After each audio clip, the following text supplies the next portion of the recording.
Hey, everybody. Welcome to the Scott Mann Podcast. This interview today is going to be a very powerful one that I've been looking forward to a long time. If you've been around any of my work or you've followed me around campus, you know that I am an immense fan of my dear brother, Romy Camargo, who is going to be our guest today. Romy grew up in Crystal River, Florida.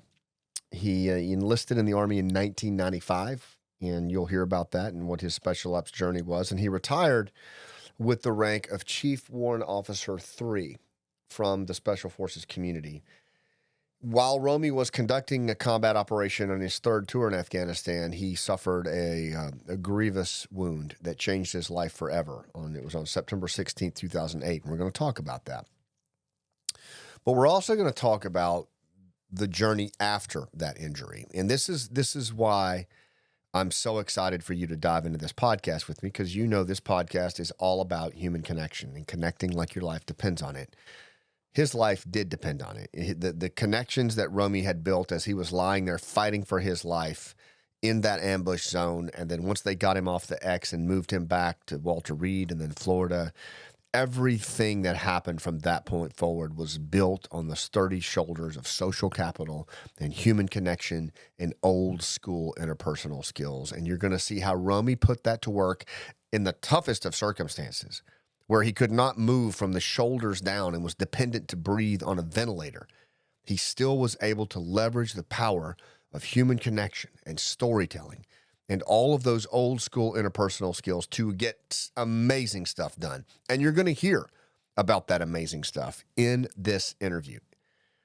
Romy still lives in the Tampa, Florida area. He still works out regularly at the Stay in Step Center that you're going to hear about. And he's pursuing a furious pace of rehabilitation and recovery. And he really models what that looks like to those that go there seeking to heal and to find better days in their recovery. He's the founder of that center along with his wife, Gabby, and he's an inspiration to us all. And hey, don't forget, after this interview's over, go over to Patreon, become part of our Patreon family, and you can see an interview actually with Romy and Gabby together that my wife Monty and I had, and just some of the powerful stuff behind the scenes that goes on as these interviews are getting ready to take off. So let's get after it, man. This guy represents what it means to connect like your life depends on it, because it does. Let's get started with Romy Camargo. Welcome to the Scott Mann Podcast, where we connect like our lives depend on it.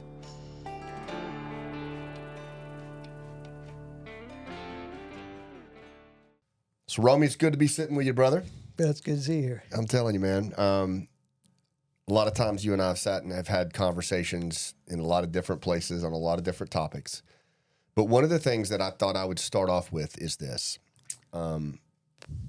Thinking about your journey. I mean, your parents both immigrated here, your mom and your dad, from Venezuela and Colombia, respectively. Yes, correct.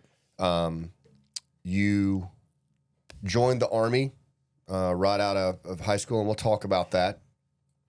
But you fought in a war multiple times that less than 1% of the American population fought in, and you were severely wounded in one of those deployments. And you've had to, really make a lot of adjustments in your life and how you live your life. And then we watched the end of that war happen in a way that was rough for a lot of us, where it seemed like the politicians and the American citizens in many ways just turned the page on that war like it was a ServPro commercial, like it never even happened. Yet when people come up to you and they thank you for your service and they thank you for what you did, there's one thing you always say to them. The American people are worth it. And they are, What better way to, when somebody thanks me for my service, all of us, all the people that I fought with, to my left and right, our brothers, those that perished, made the ultimate sacrifice. I wanted them to know that the American people are worth it. and that includes us being at war and the people that, are seeing it on TV and those that walk around us, It's just astounding to me, and there's just so much that we can learn from you and Gabby, and I'm so excited about this conversation today and sharing your story with the people that are going to watch this. And when you think about the fact that you're like, for example, like I never got to meet your dad, but I know he served.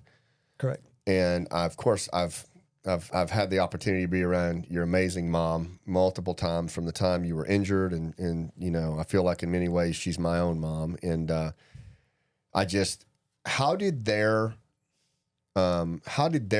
they influence you in terms of their journey to come to America, and with you growing up, how did they influence how you feel about this country and the fact that after all that you've been through, that you're still able to say the American people are worth it? Did that come from them? Did they have an input on that? Well, you really don't realize it until, you get older,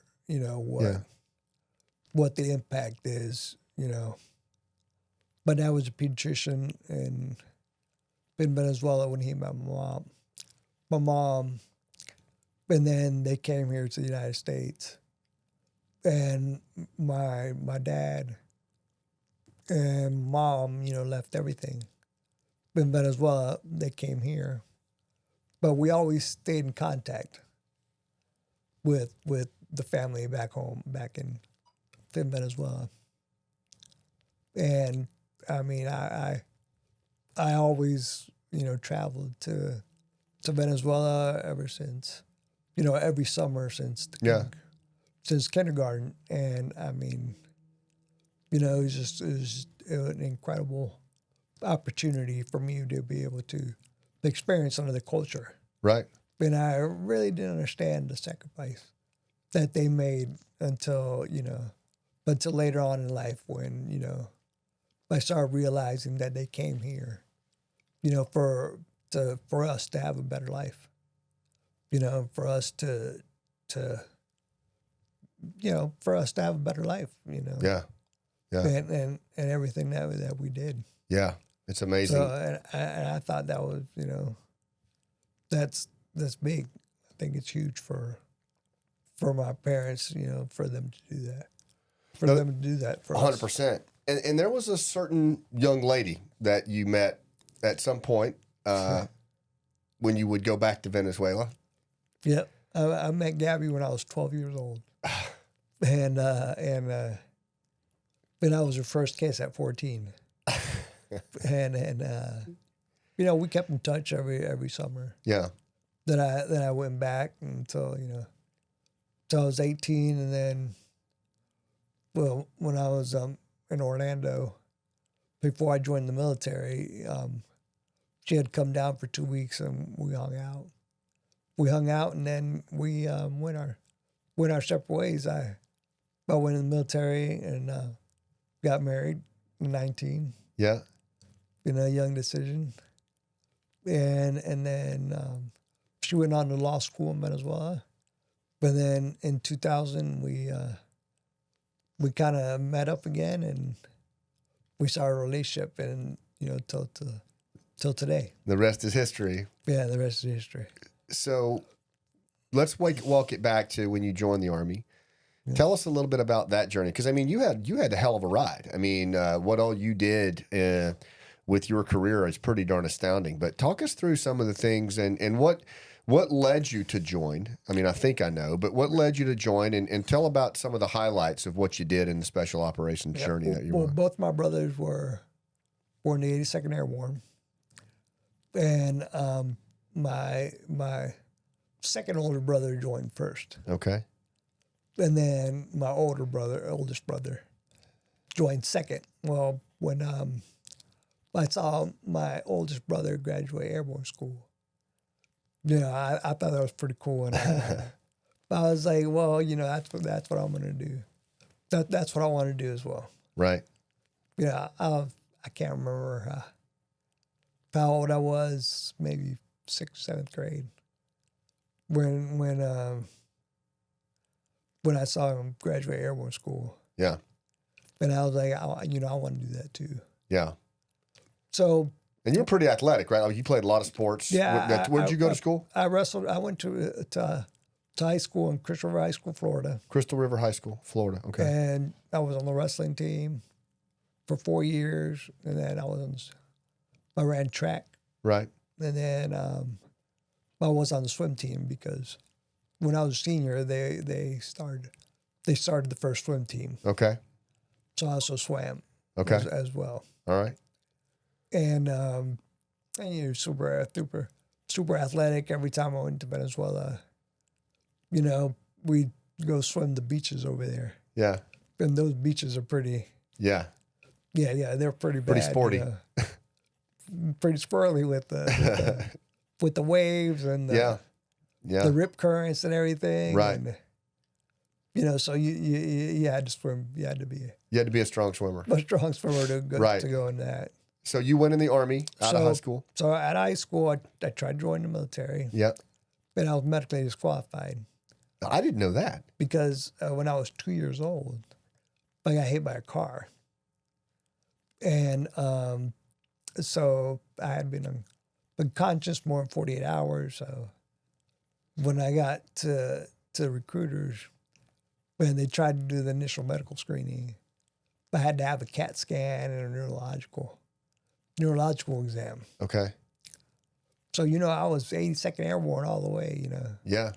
during that time. But went to Orlando. I did a semester community college, and then I got married, and I knew that, it wasn't for me. Yeah. College wasn't for me. I wanted to go to the military. I was thinking about the 82nd Airborne until they told me I had a Ranger contract. Okay. And I called my brother up, who was still in the 82nd, and he told me. But that was George, my other brother. Yeah. My other brother's Daniel, and then my brother George said, "Well, yeah, you need to take that contract. You need to take that contract." And then he asked me what my MOS was. Uh-huh. And I was like, "Well, I'm 31 uniform." Yeah. And he's like, "Communications?" And he's like, "Ranger contract?" He's like, yeah. You need to take that. You'll get the best of both worlds. Yeah. You'll have all the infantry background. And, right. Go to Ranger school. Go to Ranger school, Yep. and you have the communication background and everything. Yeah. Until this day, I don't, my buddies always, my teammates always mess with me, say I'm a Camo Ranger. Yeah.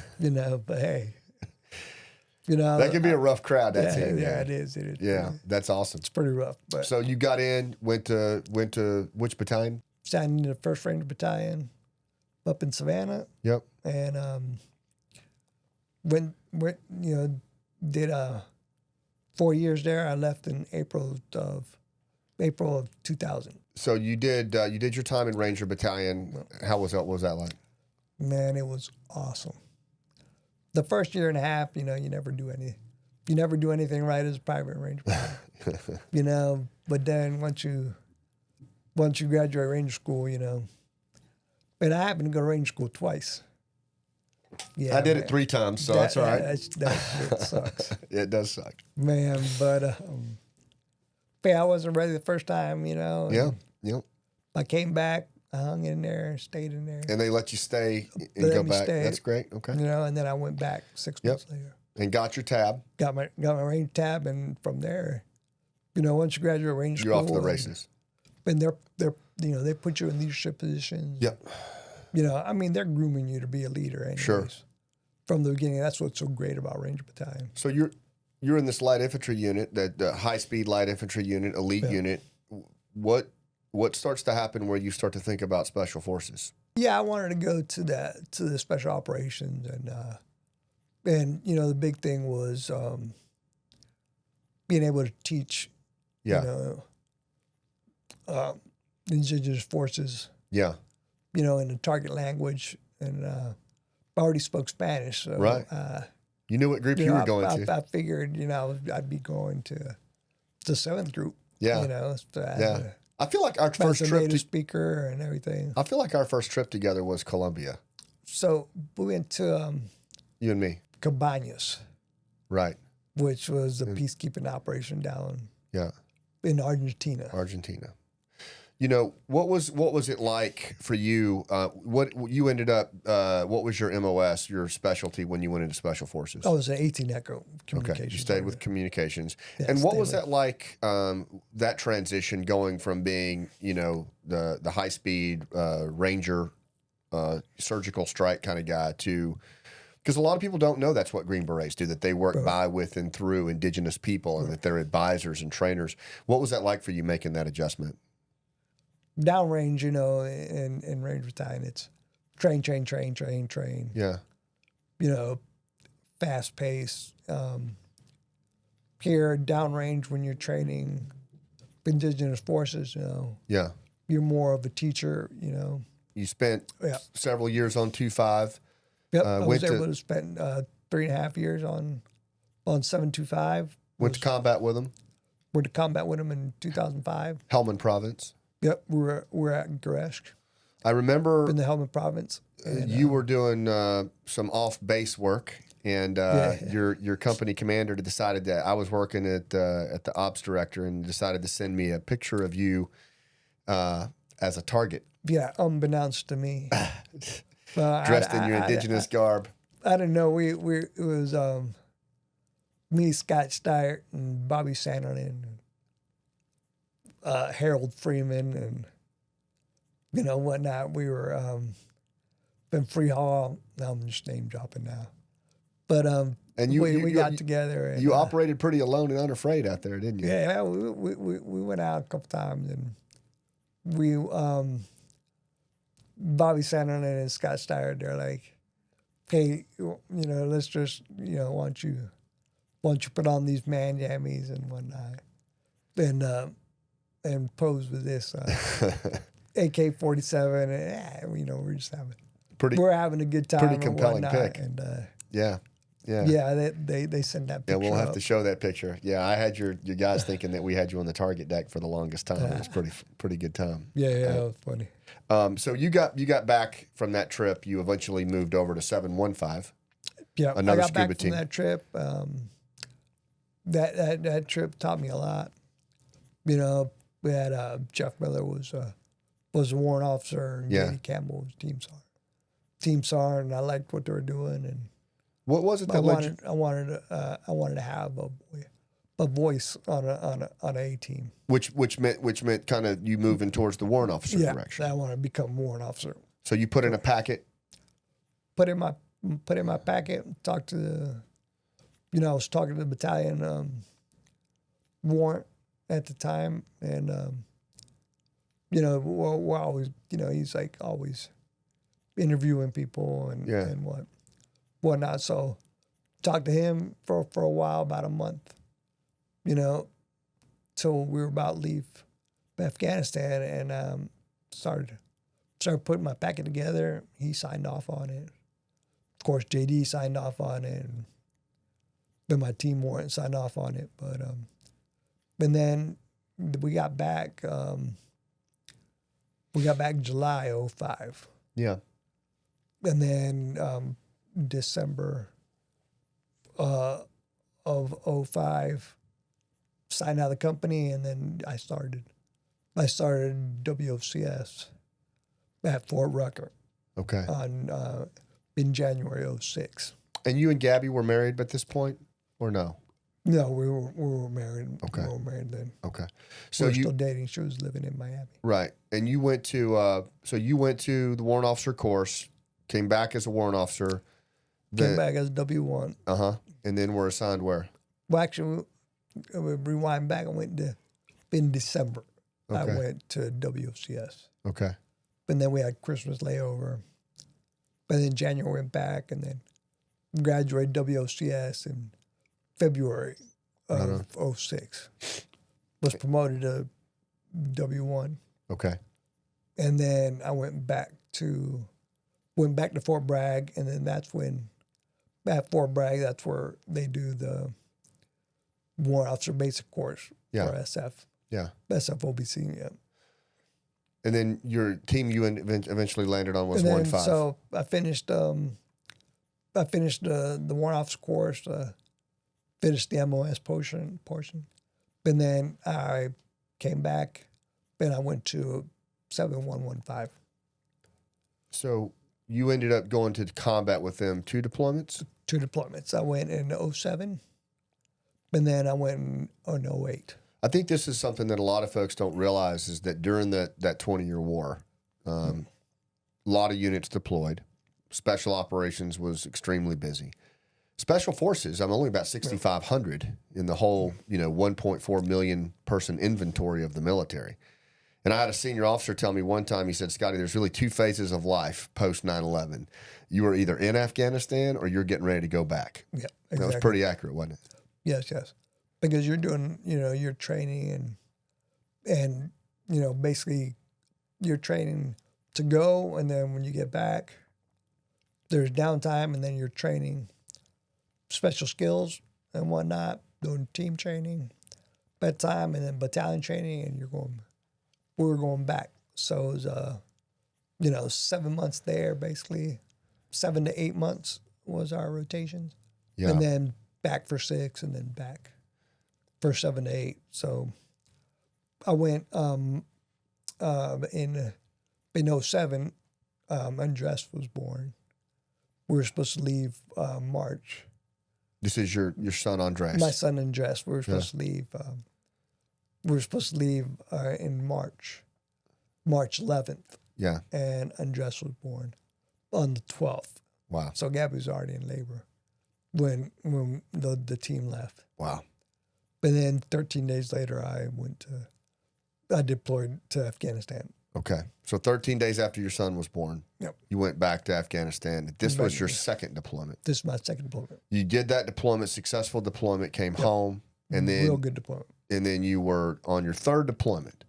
Yep. My second deployment, we were out west in Afghanistan. Out in Herat. Yeah. Okay. And then the third deployment, you were in Zabul province We're at Firebase Lane. Firebase Lane, which was a day Afghan district, I believe. Arghandab district. Arghandab district, sorry. And you were the assistant detachment commander. Yep. Of that team. Rough area. Yeah. We were. It felt like every time we went out, we were getting in a tick and Troops in contact. Yeah, getting in a firefight, and I had a real cohesive team. Yeah. That was one of the strongest teams that I was on, because from the 07 trip, which we had everything down pat to science. 7 of us went back, or 6 of us. What made that team so back. cohesive that third time? What was it for your third trip that made that team such a I think the aggressiveness Mm-hmm.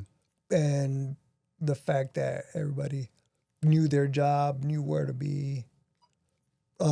We had trained together in 07, and we built a friendship, a bond, a brotherhood. And in 08, we were aggressive. Everybody knew. It felt like, to me, as a leader, seeing everybody in the working parts and who we put with who in what trucks, I think that we had an understanding of battle, that we were very cohesive, and we worked well together. Right. And I mean, even though we run our mouth about each other, to each other's face, it was a team that I always remember. Every time, I feel like shit, or I feel bad, I always, remember them, and everything they sacrificed for me to get me out of there. Well, to get me out of there alive. So let's go to that day. You okay to do that? Yeah. September 16th. Yep. 2008. Yep. Hell of a day. You want to talk us through it? Yeah, we were doing a humanitarian mission, and we had left the night before, and we were going into, we were at Firebase Lane. We were going into a valley that ran, that was to the right of the fire base. It's called Maidon Valley. And Maidon Valley connected Highway 1, which went from Firebase Lane all the way to Clot. And we were basically that big checkpoint there at the end of Highway 1, before you'd go right into where you'd go east into Argonaut District, and then to the west was the Maidon Valley, and in that Maidon Valley there was a village that was basically blocked off from being able to go onto Highway 1 through Argonaut District, so they would have to go all the way out to the Chalicore Valley. And the Chalicore Valley was basically a beehive of, insurgents at that time there. And so Maidon Valley, there was villages there that we wanted to get to, because And they've been cut off by flooding? they've been cut off by the Taliban. Okay, got it. They dug a big ditch. Yeah. And they just cut them off because they wanted everybody to go through Chalicore and, Pay that tax. give up a goat, Yep. Pay money Yep. to be able to come back. And it was a long distance Yeah. because they'd have to travel Maidon Valley, I'd all the way down south to Chalicore and then back up Highway 1. Right. So it was basically another day's. So y'all were going to go and So we were going to go. And our idea was we were going to take care of the women. So we brought 2 female. We brought a lieutenant colonel, Yep. nurse practitioner, and we bought an E5 medic and their translator. Okay. So they could take care of the women. Was that Soraya? Soraya. Yeah. Everybody knows Soraya. Yeah. And it was Lieutenant Colonel Sandy McNaughton. Mm-hmm. And then Sergeant Sandy Vargas. And we bought them to teach the women. And we bought a veterinarian tech to take care of their livestock. And then our medics, take care of the men and whatnot. And then, everybody's being able to work around. And then I was also doing the ASO duty. So I would, I'd be able to talk to people, get a feel for what was going on in Chalicore Valley. Yeah. And so we went out there and we took a big bucket loader with us. And So you're in a convoy with a bucket loader so we're in a convoy with a going bucket through loader. rural Afghanistan. And we took the platoon. We took 2 squads from the platoon that was the American platoon that was with us. Okay. Run by Lieutenant Swintek, who is also, he's a battalion commander right now in 10th Group. Wow. And I believe it's Philip Swintek. And then we took 2 squads of them. And then we had the ANA police, the ANA, and then we had the AMP. That's a big convoy, man. Yeah, it was pretty big. But, we pushed out the AMP, pushed them out first. But, they'd always end up getting troops in contact. So we'd have to move up and defend them. Yeah. And then, so it felt like we're in, having small ticks, going through this valley, which is, wasn't too far away from Firebase Lane. So we got there and we immediately started working. Got there in the morning. We immediately started working. And then as this bucket loader is starting to fill in this ditch, it goes up in this hill. And on the top of this hill, it immediately just topples over. And this big old bucket loader just comes tumbling down this hill. And I mean, man, just thinking about it, as I go through my mind, it wasn't really a big hill, but sometimes when I dream about it, it's a big hill. And this thing is just toppling down. And so we immediately understood that this bucket loader toppled over. There's no way we're going to be able to recover this thing. So my team leader, Sean Hoey, and Reese, and and I and Gertis, and we got together and we started talking about blowing this thing in place, because this is the only way we're gonna, so Taliban can't use it, and whatnot for for all intents and purposes. Yeah. They can repurpose stuff. They can repurpose stuff real fast, and which is funny, but I mean, they can, they're real ingenuitive. Yeah. When it comes to fixing stuff and using it against you or however. So we got permission to blow this thing in place. So we grabbed C4, grabbed a couple mortars that we had, put it in there just so we could, cause enough damage to this bucket loader. And we had it packed. And when we went ahead and brought everybody down and, put them out security in enough way to blow this bucket loader, we went ahead and blew it.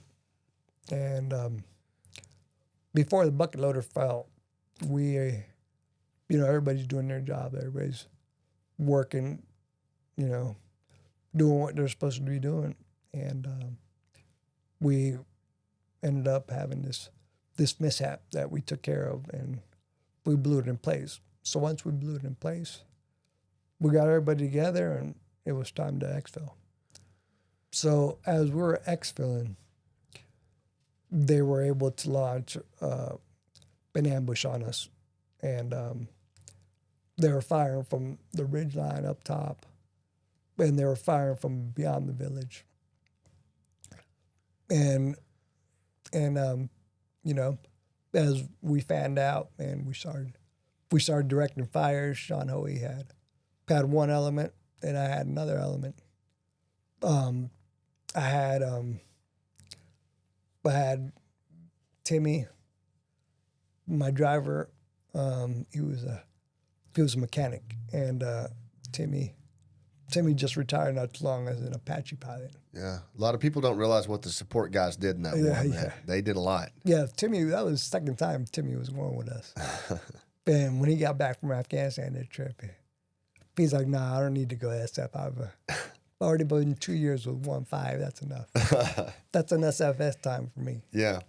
And so Timmy became an Apache pilot. Okay. Or he became a Kiowa pilot. But then they phased the Kiowas out, and he became a Apache pilot. Just retired, and he's working for Boeing in the Apache simulator. Yeah. So you guys were taking fire from two directions? So we're taking fires from our front and our flanks, which were up in the ridge lines. And then once the ambush kicked off, I had Soraya was in my truck, and she was the female interpreter. She was female interpreter, and I was in the front seat, and I wasn't about to let a good firefight, pull me down. So I grabbed Soraya, and I told Soraya, get in the front seat, keep your head down. And then we went to the back, and me and Reezy was on the 240, and I had a grenade launcher, and I was marking targets with smoke grenades for the guys to engage, for my element to engage. And as we're in the middle of the firefight, and I'm commanding my element to bound back. Man, what I felt like I turned around because I need to grab a couple more grenades. Then when I turned around to grab them grenades, I felt like a jolt. Right. Electricity going through my body. And then I heard Chief got hit. And that's all I remember. Yeah. And from right then and there, Reezy's like, hey, motherfucker, you need to come on, let's get in this fight. Because I was back in the back like I was looking for something. And second time he's like, hey, motherfucker, and for me not to say something that was totally off, and then he grabbed me, rolled me over, saw that I was bleeding from my neck, and said, all medics to the truck. Chief's been hit. But that's the last thing that I heard. And they packaged me up, got me breathing. Steve Hill came from another truck who was close to my truck, got in the back with my 50 cal gunner, who was also the other medic, and Reezy jumped on the 50 cal, and they were telling me that when Justin was there and he was holding my neck because Steve told him, hey, hold, C-spine, hold his C-spine because I need to do crike. And in every single one of our trucks, we had a crike kit. Because Tell folks what a crike is.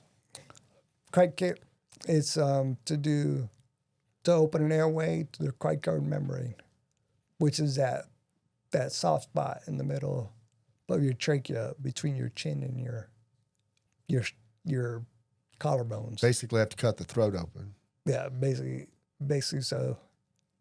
What Steve did was Justin was holding C-spine. Steve grabbed our crike kit, took that razor blade, hit that crike covered membrane, dropped in the tube that we had. Under fire.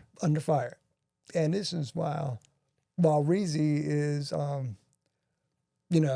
he's telling Steve, save him, Steve, save him. Yeah. Save him, Steve, save him. And he's, I cranking out. I remember Steve telling me that he was trying to do that. Yeah, and he's, there were hot 50 cal casings coming down his back. Yeah. And he had to tell Reese to hold your fire just for a second. He's like, give me 5 seconds. Then Reese turned that 50 cal the other way, and he's just started getting after it. Yeah. And Steve hit that crike covered membrane, dropped the tube, inflated the cuff, and started bagging me with an ambu bag. And they kept breathing for you all the way, and right? I came there. I went from gray to a red face. Yeah. And they had to bag me the whole time. About 45 minutes, they said, and we had a JTAC with us, which is a air controller. Yeah, Joint Traffic Air Controller. Yep. Trained by the Air Force for the Army. Yeah. No, Air Force guy. Yeah. This was an Ep4, Air Force JTAC, and it was his first mission. Day 3 on the job, because he came. Yeah. With Sandy and Soraya for that mission. So, they brought in a couple of F-16s, but then the medevac bird came with 2 Apaches. And they started laying a scunion on them, you know, up in the ridge tops and, past the village. They finally got you to a medical evacuation site. They got me to HLZ. They packaged me up, put me on the helicopter. My team leader told Steve that, he had to go with me, just in case I opened my eyes up to, for me to see a known face. You know, a lot of people don't realize that this wall behind us is from the play Last Out, which you've been to I don't know how many times. Yeah. But, you know, Steve is one of the characters in the play. Right. That's the medic. And that was just our way of, I don't think people realize how special. I mean, all of our special operators are special, but our medics are really a very, very special breed. And that was our way of just always remembering how incredible our medics are. Yeah. Steve is engaged to Gabby's younger sister, and they have a son, Noah. So he's been part of the family, and you know, that's a whole different episode. Yeah, a whole different thing. So, I consider, you know, them my brothers. Yeah. My brothers, and I consider, you know, them my brothers, and I'll never forget what they did for me that day. Yeah. What would you say? I mean, like to this day, you guys still, you get together every time something happens, they're there. Yeah, every time, you know, we get to have, you know, time together, you know, they come. Yeah. They came to the house dedication and whatnot. But as long as it's not a health issue, because every health issue I've had, they've had to be there. I know. Yeah. And they were there. Yeah. They are every time. Every time. I mean, so. And so. And, go ahead. They're always there. And, you know, in July I had an issue. Very close call. That was a shitty experience. But they were all there. They all came within 8 hours. Yeah. They put you on a chopper, then they medevaced you, I guess, through Germany. Yep. First I went to Kalat. Okay. And then I went to Kandahar. Yep. Then, you know, and everybody's trying to stick their fingers in you, stick their hands in you. Yeah. Because, you know, they want to get a piece of the action. Yeah. But Steve was there to, you know, combat control everything, you know. Yeah. Steve's a very knowledgeable medic. Yes, he is. Yeah.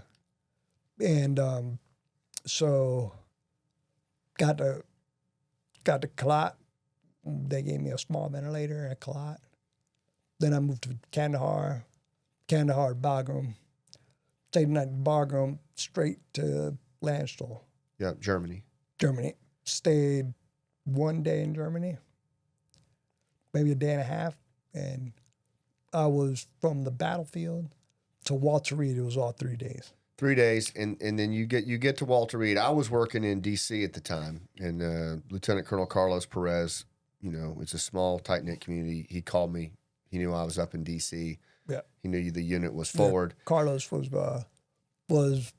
he signed off on my paperwork. Yeah. To become a warrant officer. Yeah. And Ben, he was working over there with you at the Joint Interagency. Yep. We were at an interagency task force, and I was up in D.C., and he called me and said, you know, Romy's been hit. It's not good. You know, he's over at Walter Reed. And I can remember going over there, and, you know, they had just brought you in. It had been a couple of days. Yeah, I got there on, September 16th, got shot. So it took me 3 days from the battlefield to Walter Reed. And I landed on Gabby's birthday. Yeah. Which is September 19th. And we'll definitely hit that with her, too, because it's really where the story starts for her. Yeah. But you got there on September 19th. They bring you in. I remember when I saw you, you know, it was like I was looking at somebody I didn't know with the tubes and the hoses and the wires coming out of you. And that's when the gravity of what you were up against really hit me. And they were going to have to do a pretty hasty surgery on you, I think, to do like a fusion, right? Yeah, they had to fuse my neck, but, you know, it was, I got there and they couldn't do the surgery right then and there because, man, my blood pressure was tanking. Yeah. And, wasn't doing too hot. Mm-mm. You know, and then, you know, a couple days went through, you know, figure out what's going on, you know. I'm still spiking a fever on 105. They had to put me in the Arctic sun suit. Yeah. And which they had to bring my temperature down.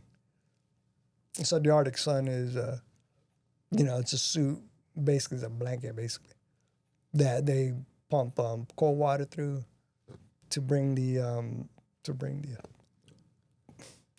bring temperature down, or put hot water, bring temperature up, in case of hypothermia. But Dad snapped that onto me a couple times, and then they figured out that I was allergic to cervical. Wow. But I still needed the surgery. Yep. My neck fusion. And I remember when they were going to do that, it was going to be early in the morning. Yep. And Gabby, we had talked her into going to get a little bit of rest before the surgery. So Ron Hoffman and Carlos Herrera and I were staying with you that night. Yeah. And of course you were out pretty much for the most part. Do you have any recollection of that? Watts Reed? Nope. Yeah. Month and a half that I was there. Little over a month. Yeah, I have no recollection. There were times when you popped up, and one thing that I remember is that night before the surgery, we were all taking turns doing suction. Suction, yeah. And Ron and Carlos had gone down for a little bit, and I was standing above you, and I got this kind of weird feeling that, like, because I was just staring off, that distant stare, and I knew it was getting close to time for them to come get you. And I just felt something, so I looked down, and your eyes were open, and you had that shit-eating grin on your face. And you actually asked me if I was okay. And then I said, "Yeah, I'm good, man." And you kind of mumbled. You said, "Well, that's good. You look like shit."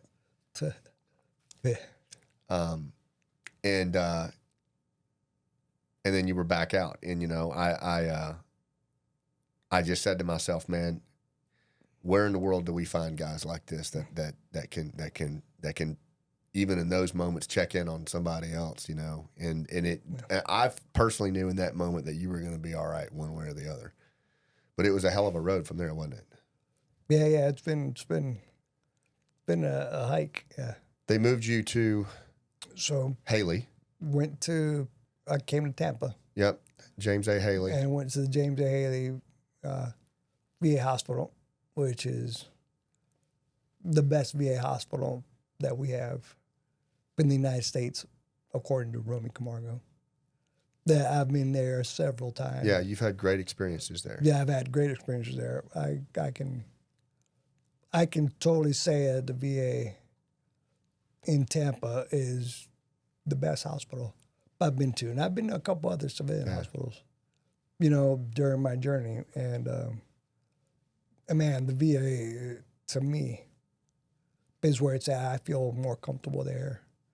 I don't have anxiety when I'm over there. Yeah. During my little stint in July at Tampa General. Right. Now, Gabby stayed in the Fisher House. Yeah. So Gabby stayed at the Fisher House while I was there. So I ended up staying there a year and a half. Yeah, and we lived in Tampa at the time, so that worked out good. Carlos Perez lived in Tampa, so there was, several of us that were down there. Yeah, there's quite a few of us. Yeah, a year and a half down here in Tampa, a year and a half. I had year and a half was it was good. Yeah. It was a long journey. Learned a lot about myself, about my breathing. Because I still sleep on a ventilator at night. Yeah.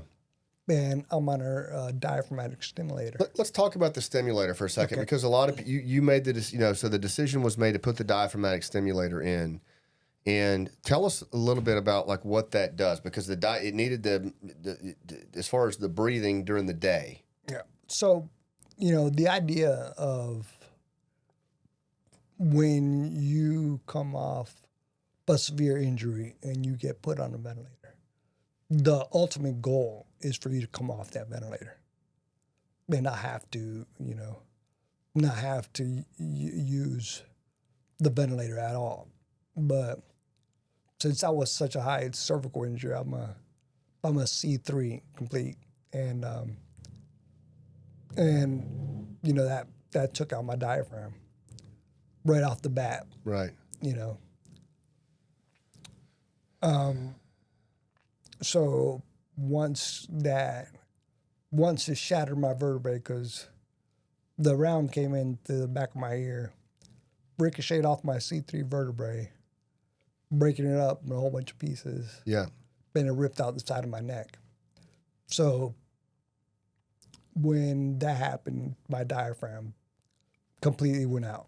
Yeah. So that's why I had to have the emergency tracheometry there at the, on the battlefield. But going back to the ventilator, your ultimate goal is to come off that ventilator. And I was coming off that ventilator and breathing on my own for a good 5-6 months. But it was taxing. Yeah. Trying to breathe, accessory muscles. I was gasping. I still gasp a little bit, when I'm catching my air. But it was taxing. Yeah. It was, I came off of it for 12 hours one day, and it's exhausting. So you're not only looking at the paralysis, but you're also looking at the breath part. The breathing. So there's two problems, at least, in this that you're dealing with right out of the gate. Yeah. So paralysis and breathing. So the decision was made to do the diaphragmatic strength simulator, which would essentially stimulate the diaphragm and assist you in during the day. Yep. So I have to take a breath, a conscious breath, every time the diaphragmatic fires. And I want to just talk about this for a second, because your injury was how many years ago? That was 2008. So 16 years ago. 16 years ago. For 16 years or thereabouts, yep. So, during the day, every breath you take is a conscious breath. Yes. And I don't think people understand like what that must be like to think about every breath you have to take during your day. Yeah. I mean, it second nature now, but sometimes if I'm just wander off in my thoughts, I can feel I gotta breathe. What was going through your mind when you get to Haley and you realize what you're up against? Because I think that's when it started to come clear to you. Yeah. Is that the fog? You've told me before the fog kind of lifted. What's going through your mind as you're thinking about what you're up against? So I can't stress enough, that the VA's been there for me. I had good doctors. Yeah. And I still do, nurse practitioners and everybody. But after I came out of the initial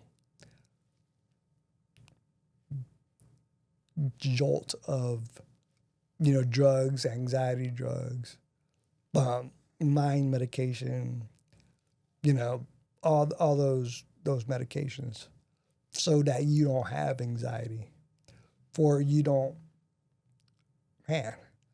I'd say I didn't feel. Yeah.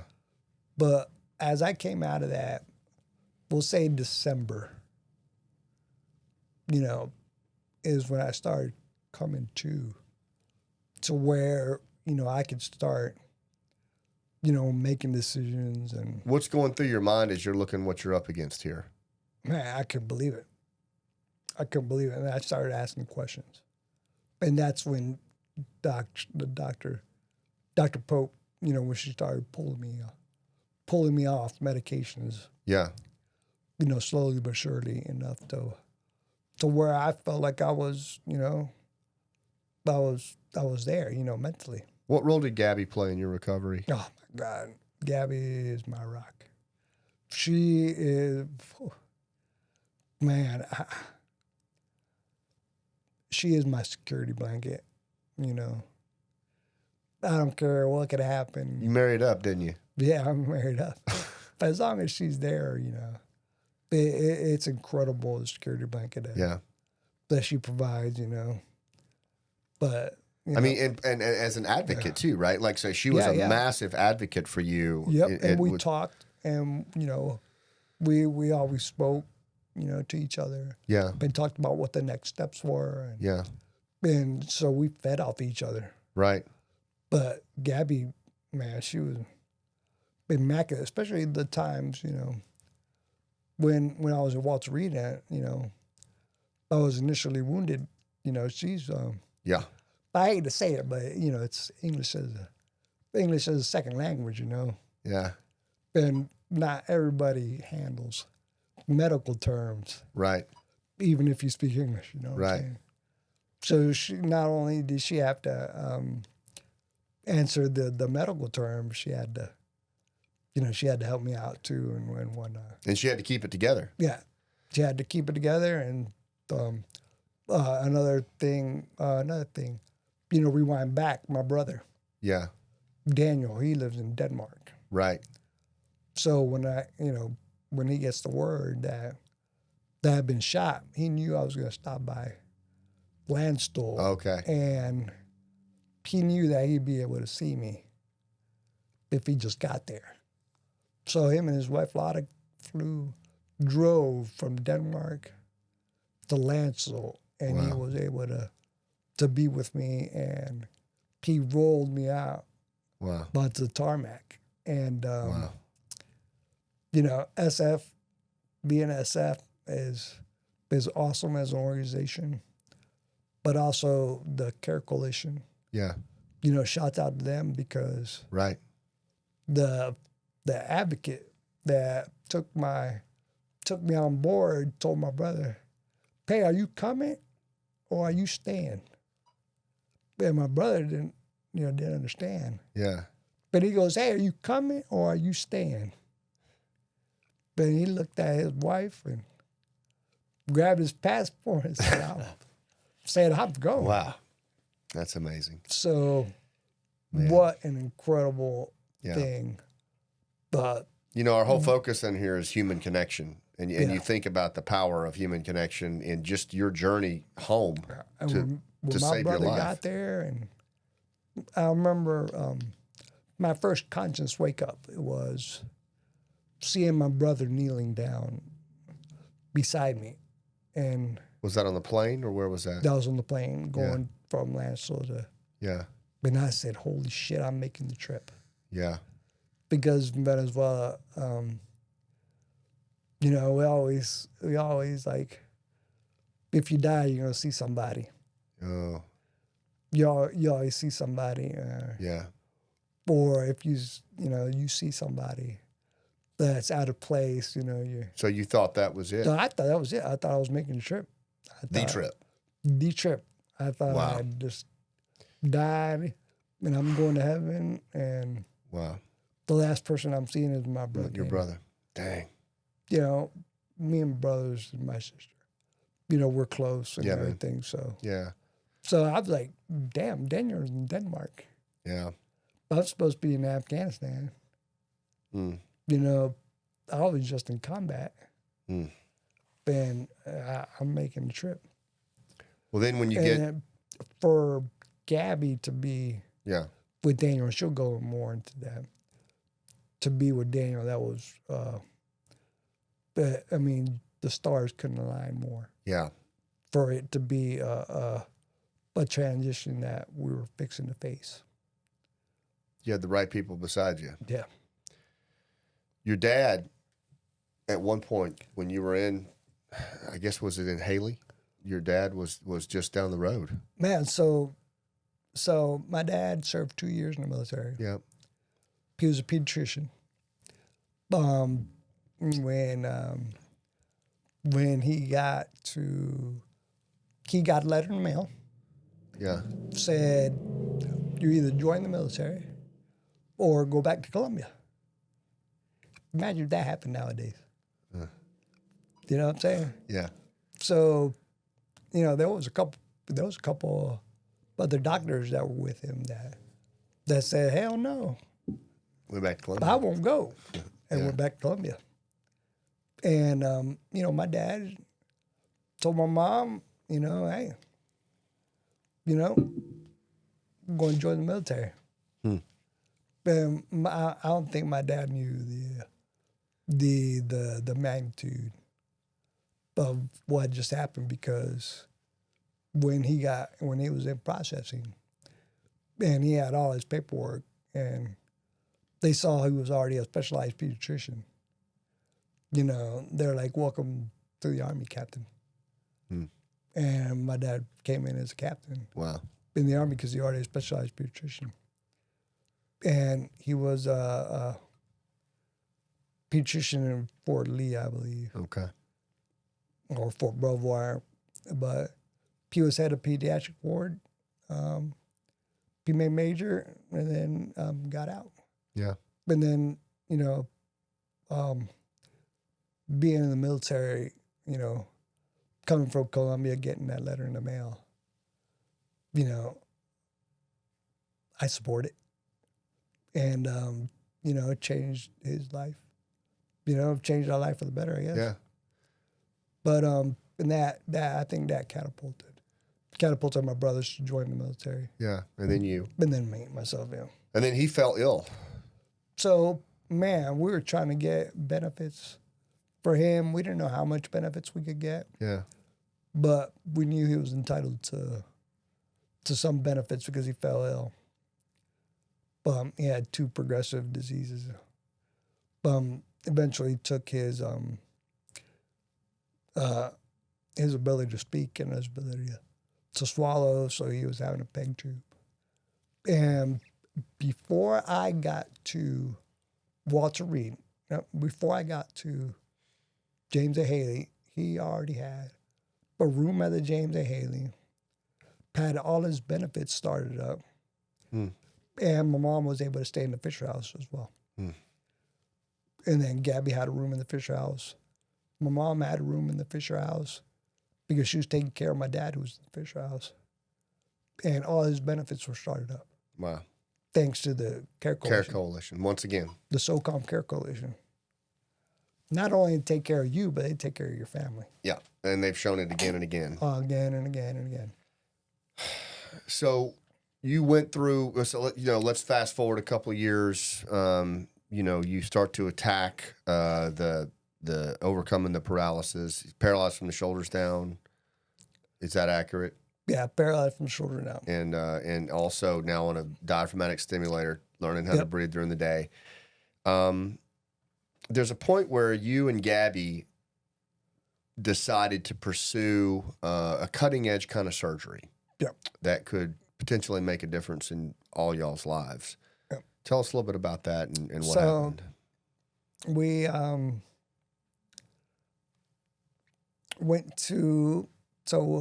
we started talking to a couple of doctors at the VA, and they mentioned the name Carlos Lima. He was doing olfactory mucosa autograft, where they would take stem cells from the olfactory glands in your nose and draft them onto the injured portion of your spinal cord, hoping to create that bridge, to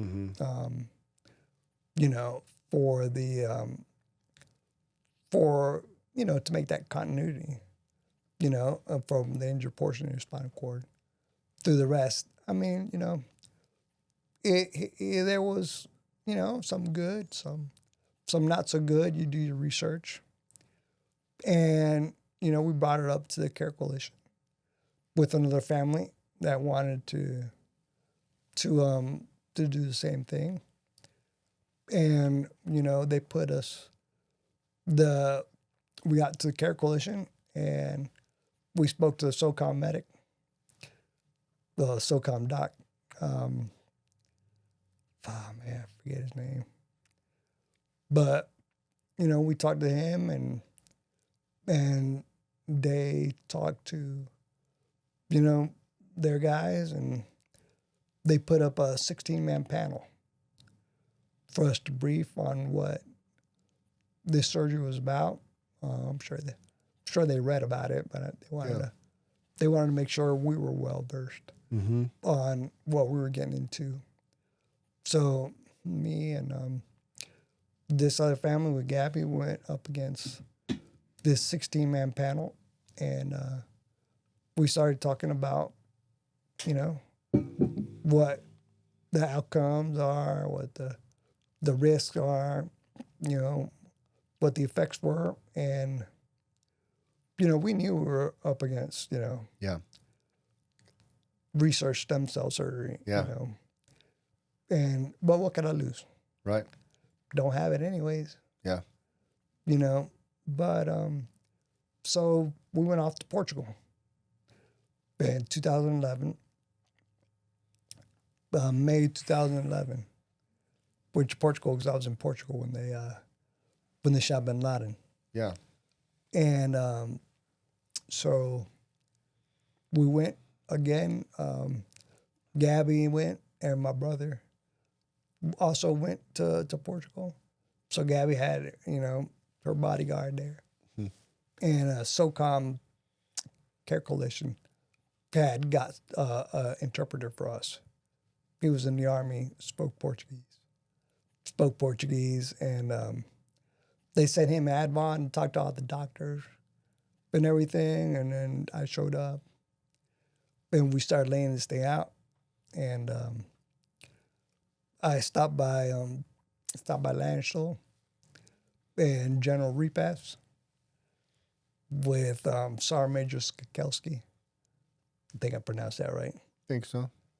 And General Repass, he's always been a great advocate of ours because he was the USAFIC commander when I got shot. Right. And, he came and spoke to Gabby.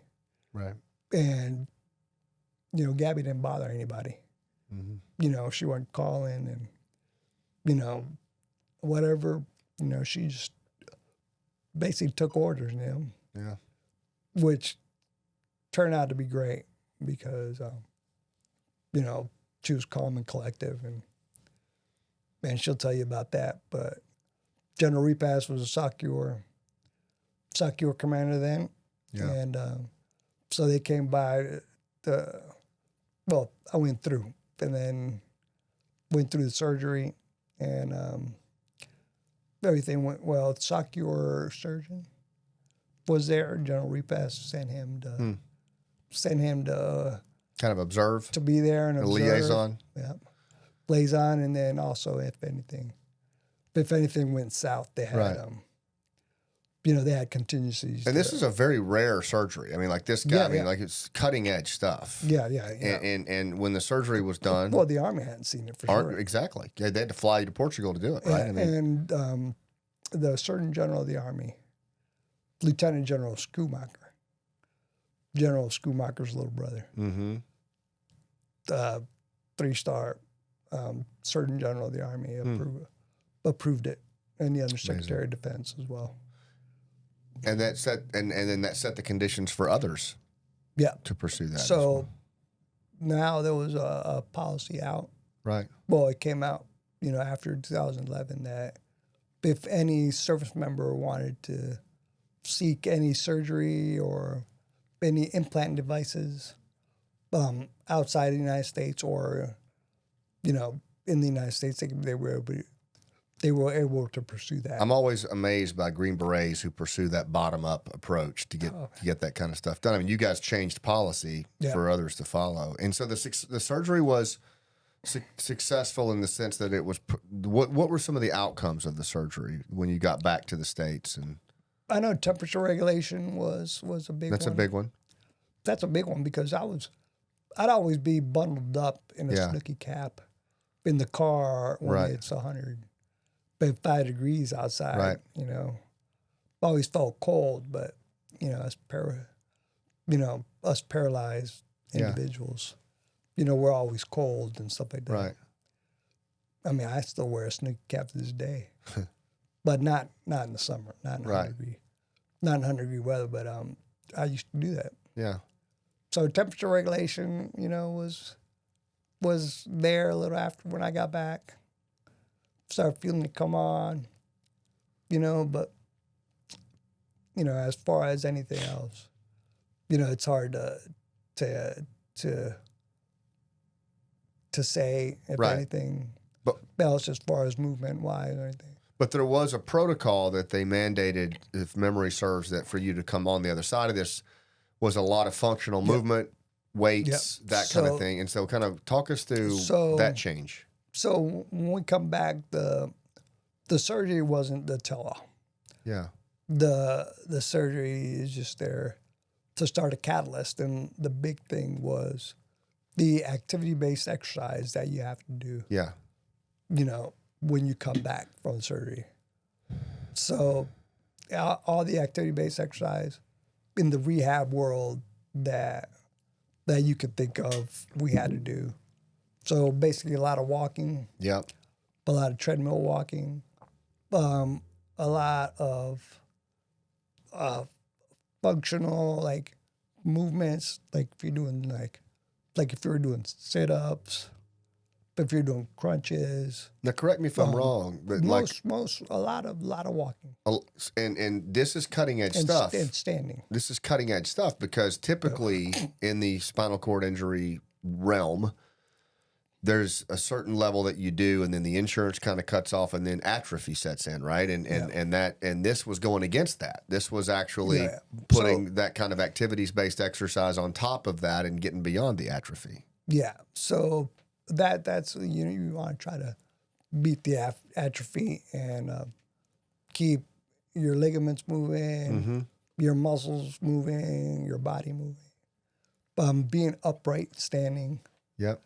Is one of the biggest things. I like to stand a lot, and I do some pull downs, some assisted pull downs. Yeah. At the assisted pull downs, and those were a lot of the activities I was doing. Lots of stretching.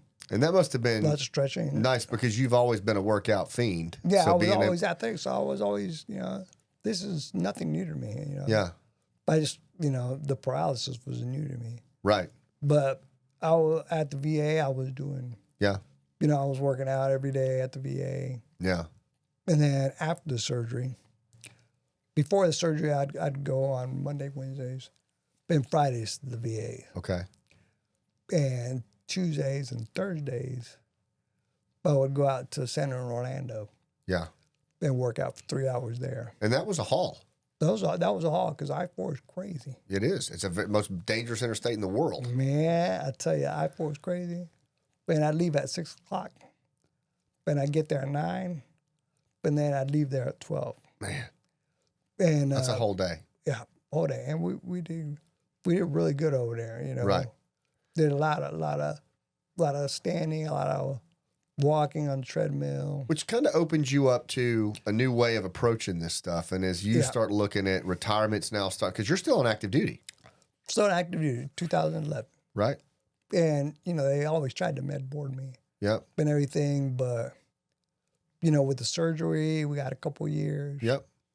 The year and a half that I was in the hospital, tacked on a couple years. So, I'm getting close to 20 now. Right. And what's going through your mind as you're approaching 20? You're doing this activities-based exercise. What are you thinking about at this point? Well, at 20,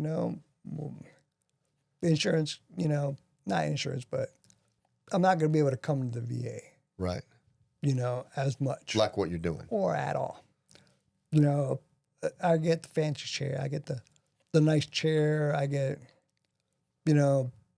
the medical, equipment, any medical equipment that I need, I can get, but, you can't go to the VA and do rehab, No. After you retire, especially. Yeah. They had to phase it down. Yeah. Not enough PTs in the VA, and so Gabby and I, we started talking. And Gabby's like, hey, man, you can't keep going to Orlando. There's going to be a time where we're going to have to, stop going to Orlando. And so we sat down at your kitchen dinner table. So she tells me, she wants to open up. We need to open up a rehab center. We need to open up a rehab center. And what was your response? And I told her she was crazy. I told her she was crazy. And, I had no business experience. Right. At all. I don't, I can run an ODA. Yeah. Yeah. I can tell you how much a trip's going to cost. Yeah. I can get hotels together, I can get, 12 guys downrange. So do you remember our conversation? Though? Do you remember our conversation around it when we sat down at your dinner table? So Gabby's like, we need to talk to Scott Mann because if we're going to bring them here, then we're going to sit them down and we're going to talk to them. And she pitched it to you. She pitched it good, man. She did. She actually convinced both you and me that this was actually something we could pull off. I just sat there like, what the hell? Yeah, she getting into. And she pitched, she's pitched that vision so many times and so effectively. That was one of the first, but I watched her do that over and over again, right? I mean, over the next couple of years, that's what we did. Yeah, we started to work this vision of what you told me what the name of it was going to be, which was Stay in Step. Stay in Step. Stay in Step Spinal Cord Injury Recovery Center. Yep, you had it clearly in your mind. But it was, and I had a breakdown of equipment and stuff like that. You did. And she pitched to you, and you looked at me, and you said, Romy, how much is this going to cost us? And I had already done equipment. I had, salary for 3-4 people. Basically, 2 trainers and 2 helpers at the time. Mm-hmm. And, I said, Scott, it's going to be about $750,000. But get us up and running, but give us about a year of operating expense. A year of operating expense. And what year was that when we? That was December 2013. Okay. Yeah. So then, well, actually, probably I just retired, November, I think, too. Probably in November 2013. Yeah. And you looked at me and you said, "There's a plan. Okay, I know a couple people that we can bring onto this, but this is totally doable." And I'm like, "Oh, thanks, Scott." Yeah, you're supposed to give me a lifeline here. But, and you told Gabby that this is doable and we're going to do this. Yep. Yep. I went home that night and I told Monty, I said, I have just signed on for something. And I have no clue what I'm doing. And she said, well, what else is new? Yeah, you always have something coming up. But we started on that journey. We brought a couple more people onto the board, some wonderful people. Yes, some outstanding people. So you had a party at your house. We did. We announced it. December 13th, we announced it. We announced it. We announced it to everybody. We didn't even have a building. Supporters. We didn't even have a building yet. we had a sales pitch. That's it. A story. A story. We had a story. That's it. And, story, human connection. That's it. But, we had a party at your house. And January 1, 2014, we started fundraising. Yep. And, it was lean, brother. It was crazy because I was flying up to New York, to California. Yep. So Romy and I and Gabby, we flew to New York, rented a minivan. Colin, we rented a minivan, and we were driving in downtown Manhattan with Gabby and the nurse in the back. Romy was strapped into the front. We're driving through downtown Manhattan at rush hour. Romy's doing that. And I was like, man, am I going too fast? He's like, no, man, speed up. It was fun. We were hauling ass. We were, because we were late for a meeting. Yeah, and it's... But you're not supposed to drive in New York. No, especially when you're from the mountains of North Carolina in a minivan. But we did, that was how we did it, and that was how we chased donations down all over the place, and I think finally we got enough to get a building, to lease a building, no equipment, shit hanging out of the ceiling. We had enough.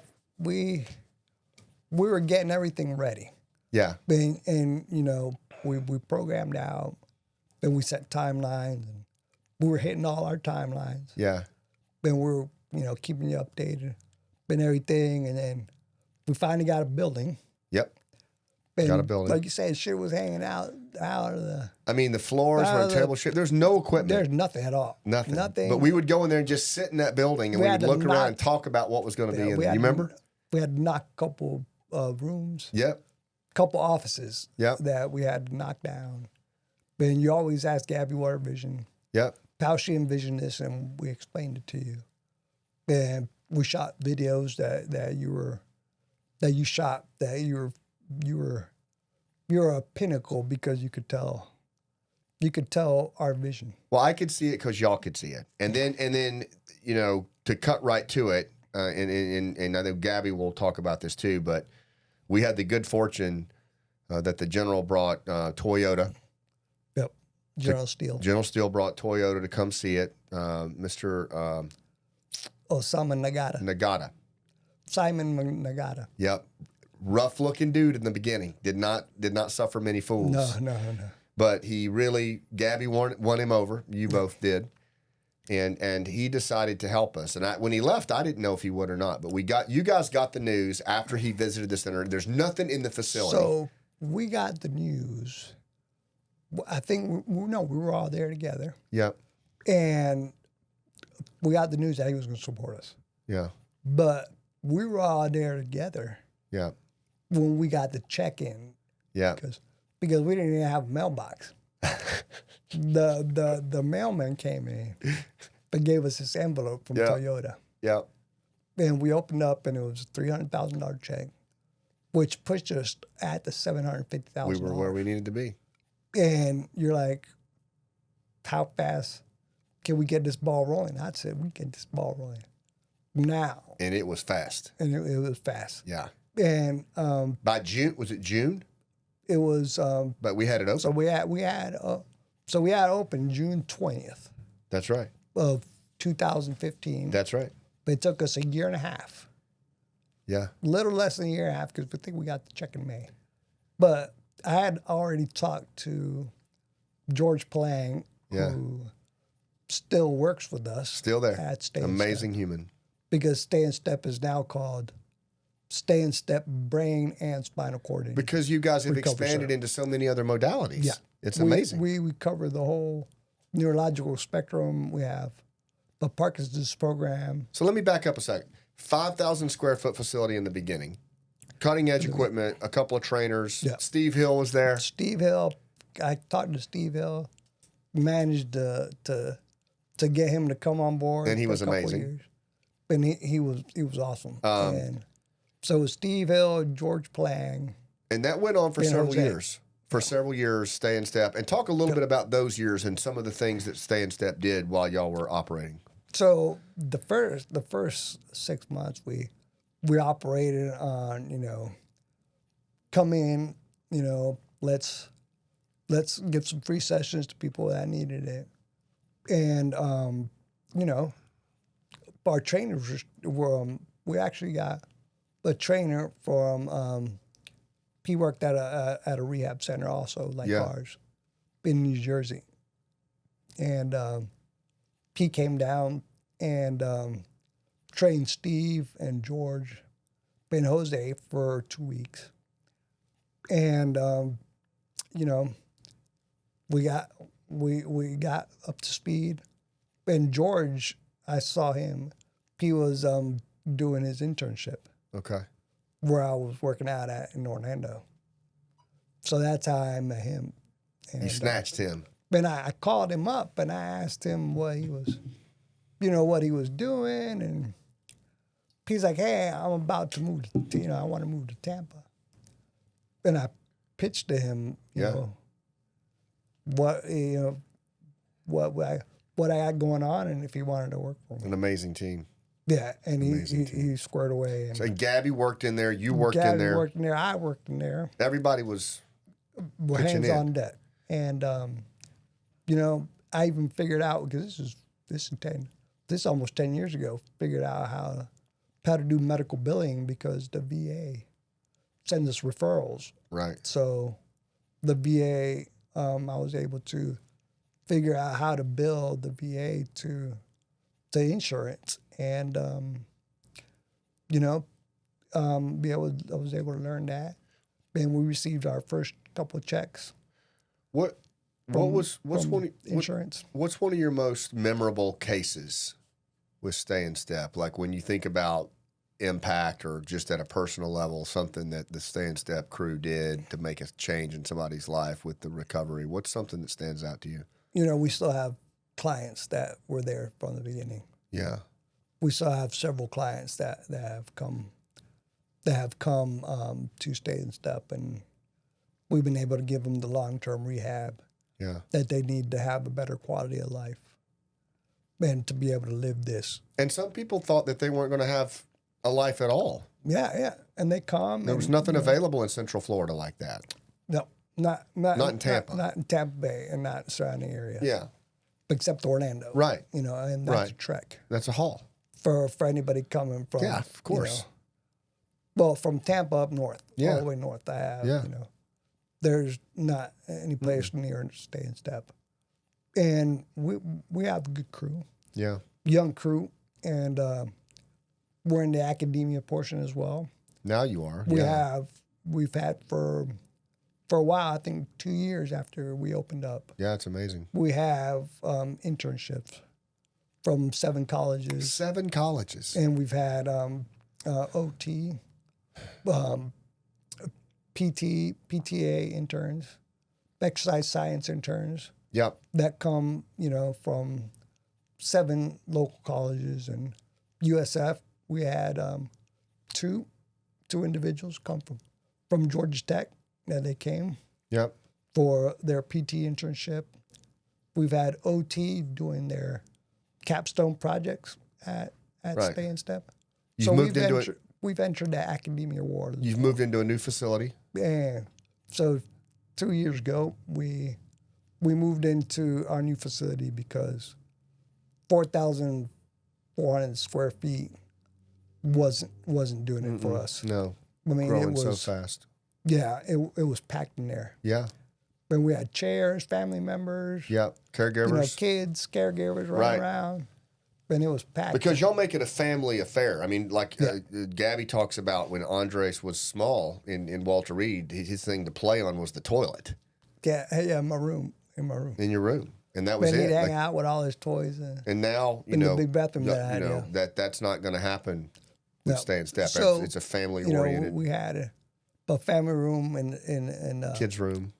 Kids' room in the other center, but we had to use that space and for equipment and for chairs for the clients that come in, and so we purchased our own building. Yeah, and I mean the Tampa Bay community, has been so gracious with us. I mean, they've stepped up in so many ways. So many people have stepped up. So many people. It's incredible. Have stepped up and helped Stay in Step grow. But you guys have never lost sight of the vision. You never backed down from the vision, and you've always helped people locate themselves in that vision. I think that's why it keeps growing. Yeah. But we're going to kind of wind. I knew we would go long on this, but I can't help it. It's just such an amazing story. Yeah. When you think about, that day, your alive day, back in 2008, where your guys are literally in the gunfight of their lives. They've bagged you. They're breathing for you. You're going, you're making this multi-country trip home. F-16 runs. Apache runs. Wondering if you've made the trip, Yeah. And then you go from that to then realizing that you're going to have to be on a diaphragmatic stimulator. You're going to have to think about every breath you take during the day for the rest of your life. You're looking at potential paralysis from the shoulders down. And then where you are today, like what you guys have built, the lives you've changed. I mean, it's in the hundreds, if not more, probably thousands. And you're still going. You're still carving out what it looks like to now you're, as you said, Parkinson's, traumatic brain injury. What would you say when you look back on it? What's been the key to that? Like, what would you share with folks? Because we're all trying to do something bigger than ourselves. We're all trying to make an impact. We all face struggle. You faced a ton of it, you and Gabby. Yeah. When you look back on it, what are some of the things that come to your mind about what made this amazing journey possible? Man, never give up.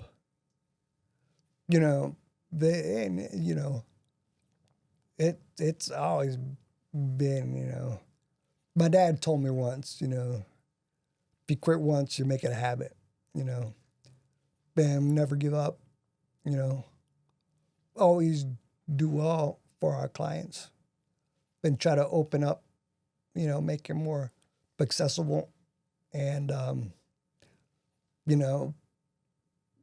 bring something new to the table as much as you can. Gabby's always thinking of something. Yeah. I'm always thinking of something, and that never give up. Don't be afraid to venture into something new. Yeah. That's the biggest takeaway I have from that was that if we never would have done it, we probably wouldn't have.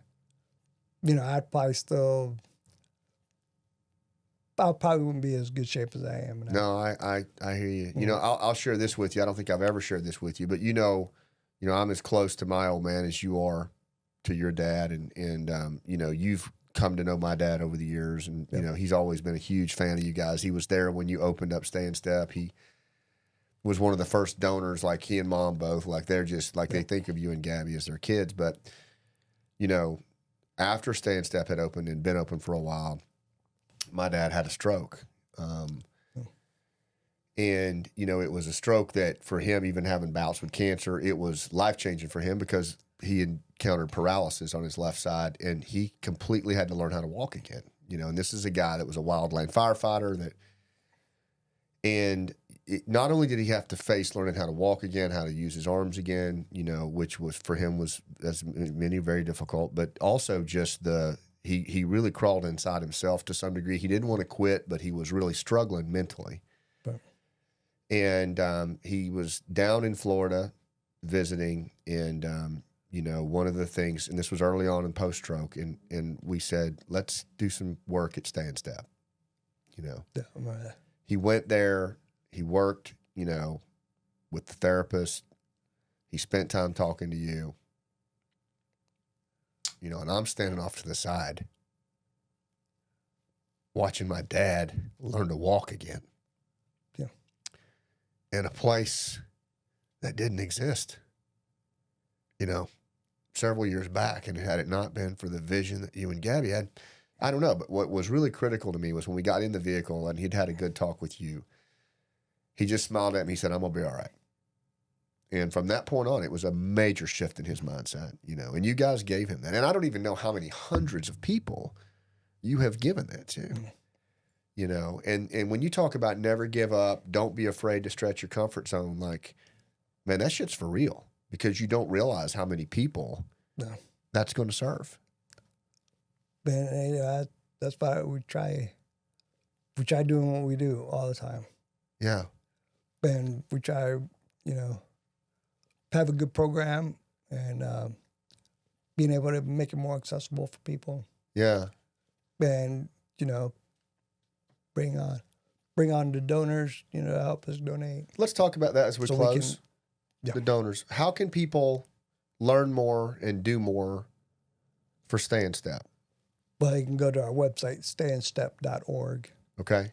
And we'll put that in the show notes too. Go through there and come out to the center. Come see it.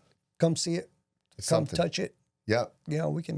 We can talk about it all day, but until you see it, until you come and talk to the clients, talk to the personnel. There's nothing like it in the world. Yeah. There's nothing like it in the world. Okay. Well, Romy, I can't thank you enough for being part of this. Thank you for making the haul out here and working your way into this small ass little room that we're in. It means the world to be with you, and we're going to have Gabby on as well. And thank you for being part of this, man. We love you. Hey, man, I appreciate it, Scott. And I owe you a case of beer. This is my actual first podcast. What? Sitting down, yeah. Hell yeah. Sitting down, with mics in front of me and whatnot. Well, you nailed it, brother. So I appreciate it, man. Yeah, absolutely. I can't wait for people to watch it. All right, we love you, buddy. I appreciate it. Love you too, man. All right. Thanks for watching, everybody.